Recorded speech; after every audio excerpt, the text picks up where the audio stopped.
A minha saudação a vocês, meus queridos alunos. Vocês já me conhecem, não é? Eu sou o professor Marcos e estou aqui mais uma vez com o nosso projeto Filosofar. Afinal, filosofar é preciso, não é mesmo? E hoje nós temos aqui um tema muito interessante a tratar. Nós vamos falar como a filosofia surge a partir de um contexto onde tudo era explicado através da mitologia. Para isso, então, nós vamos ver como as pessoas pensavam antes do surgimento da filosofia e também das ciências. Nós vamos ver para que servem os mitos e, claro, vamos procurar entender um pouquinho qual é a função social da mitologia. E aí, vocês estão preparados? Espero que sim, hein? Vamos lá? Muito bem, vamos iniciar esta aula com estas imagens. Nós podemos ver aí, num dos quadros, Percy Jackson e o Ladrão de Raios. Certamente, algum de vocês chegou a assistir esse filme. Vemos também Aquiles, personagem também da mitologia, daquela história de Troia. Certamente vocês se lembram também. E quem gosta de videogame já deve ter jogado aí Game of Thrones, não é mesmo? E também você já deve ter ouvido falar da Medusa. Olha só também uma destas imagens. Percebam então, queridos alunos, que a mitologia grega ela ainda está presente nos filmes atuais, não é? Fazendo aí a nossa alegria. Mas para que servem finalmente os mitos? Será que só servem como entretenimento nos vídeos e nos videogames? Olha, os mitos eles foram muito importantes e é isso que nós vamos começar a ver aqui nesta videoaula. Olha, vamos ver agora a origem da mitologia grega. Então, nós sabemos que a mitologia ela existe desde 3.000 anos atrás, aproximadamente, é claro, não é? Onde não havia ciência e não havia filosofia ainda. Nesse sentido, todas as explicações eram dadas através dos mitos. E talvez você fale assim, mas como professor, todas as explicações? É isso mesmo. Tudo era explicado através da mitologia, porque a mitologia é a forma mais antiga que a humanidade encontrou para explicar tudo aquilo que existe na nossa realidade. Nesse sentido, existe a teogonia. Isso mesmo. O que é teogonia? Teogonia é a origem do universo explicada através de sua criação pelos deuses. Ou seja, existem deuses que criaram todas as coisas que existem. E nós sabemos aí que a mitologia grega, ela é politeísta. Por que politeísta? Porque acredita em diversos deuses. Então, existem os deuses que criaram tudo aquilo que existe na natureza. Existem deuses que criaram o amor, que criaram a vingança, o ódio, que criaram a justiça. Os deuses que criaram a água, que criaram o céu, o raio, a tempestade, os oceanos, o terremoto. Ou seja, na mitologia grega, existe um Deus para cada situação, como a situação de ódio, de amor, de raiva, de desespero, de esperança. E existem também os deuses que criaram mesmo coisas materiais, como aqueles que criaram o céu, a terra, a natureza.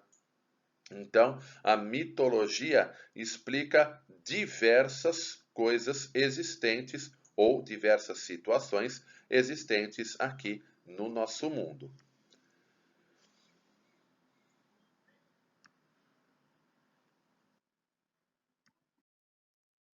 Bom, nós vamos falar agora o que são os mitos. Olha, os mitos, eles são explicações dos fatos do mundo. Ou seja, tudo isso que eu falei para vocês. A origem do universo, a origem do amor, a origem da vida. Mas tudo isso contado através de histórias sobre deuses, semideuses, heróis e também as chamadas quimeras. Deuses, nós podemos citar, por exemplo, Poseidon, Cronos, Hades. Temos aí semideuses. Semideuses são histórias de deuses que se fizeram homens ou mulheres e acabaram tendo um relacionamento amoroso, um relacionamento afetivo com pessoas humanas. E desse relacionamento afetivo surgiram aqueles que são metade deuses e metade humanos, ou seja, os semideuses. Temos também heróis como Ulisses, por exemplo, e as quimeras que são espécies de monstros, como por exemplo o Ciclope, a Medusa. E olha, os mitos eles surgem do desejo que todos nós temos de entender o mundo. E olha, tudo o que acontece, muitas vezes, nós realmente associamos a algum Deus. Nós vimos aí há algum tempo atrás o tsunami que aconteceu e acabou aí matando milhares de pessoas, não é? E muitas vezes nós pensamos, puxa, será que Deus está bravo com a humanidade, né? Quando acontecem desgraças, nós pensamos, puxa, será que o diabo colocou o mal no coração dos homens? Como, por exemplo, vemos aí o terrorismo. Então, naquela época, sem ciência e sem filosofia, tudo era explicado de fato através dos mitos. Então, os mitos eles servem aí também para colocar medo na cabeça das pessoas, não é? Ou para dar segurança, para dar esperança. E nesse sentido, segundo a mitologia grega, os deuses criavam as coisas e também controlavam a natureza. Então nós temos, por exemplo, Poseidon, que é o deus dos mares. É justamente ele que comandaria aí um tsunami, por exemplo, um ciclone, não é? Agora, uma grande tempestade seria Zeus.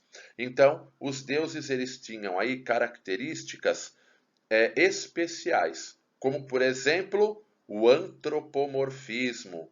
Parece um palavrão, não é? Mas olha só, a palavra antropomorfismo significa o quê? Antropos significa homem e morfismo seria forma, ou seja, os deuses que têm forma humana, ou seja, os deuses se parecem com humanos. No entanto, os deuses são imortais e possuem aí grandes poderes.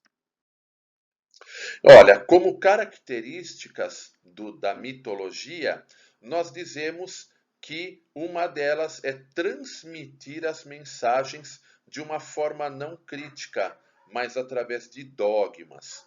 O que são dogmas? Olha, dogma é você acreditar em alguma coisa que não se pode provar. Por exemplo, nós estamos mais inseridos num universo cristão e dizemos, por exemplo, que Jesus é o Filho de Deus, como diz, por exemplo, no Evangelho de João, né? Que o homem, Deus se fez carne e habitou entre nós. Ou seja, Deus se fez homem na pessoa de Jesus.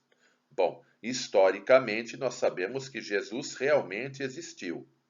Ou seja, você tem uma grande verdade nisso. Agora, quando a religião diz que Jesus é o Filho de Deus, que Jesus realizou milagres, que Jesus andou sobre as águas, por exemplo, multiplicou pães, isso é um dogma de fé. Então, nesse sentido, dogma é algo que você acredita sem a possibilidade de uma prova. Então, tudo era explicado dessa forma dogmática. É uma coisa que não tem como você criticar, não tem como você negar. Por quê? porque foi algo dito por um profeta, ou seja, uma pessoa que tem autoridade divina. E nesse sentido também a mitologia ela serve para preservar a memória histórica de um povo, buscando um significado, por exemplo, para a política. Ou seja, na política você vê, por exemplo, na política atual, aqui no Brasil, nós temos o presidente da República, temos governadores, temos os prefeitos, mas uma lei federal, ela é superior a uma lei estadual e que é superior a uma lei municipal. Ou seja, uma lei municipal não pode ferir os princípios da lei estadual e nem da lei federal. Portanto, percebemos aí uma hierarquia. Essa hierarquia, segundo a mitologia, vem da própria hierarquia entre os deuses. Nós temos aí os chamados deuses primordiais, que são aqueles primeiros deuses que criaram todas as coisas, não é? Depois vem os outros deuses que, a partir daquelas primeiras coisas criadas, também foram criando outras coisas. Ou seja, essa hierarquia que nós percebemos na política é reflexo da própria hierarquia divina. Ou seja, existem aí deuses que são mais importantes, entre aspas, do que outros. Bom, percebemos também isso na economia, ou seja, os deuses privilegiariam alguns em detrimento de outros. Então nós fazemos aquela pergunta: por que algumas nações são mais ricas do que outras? Por que uma pessoa nasce na pobreza e outra nasce filho de nobres, filho de ricos? Ah, porque foi vontade dos deuses, não é? Ou seja, quando você coloca os deuses no meio, não tem o que discutir, ok?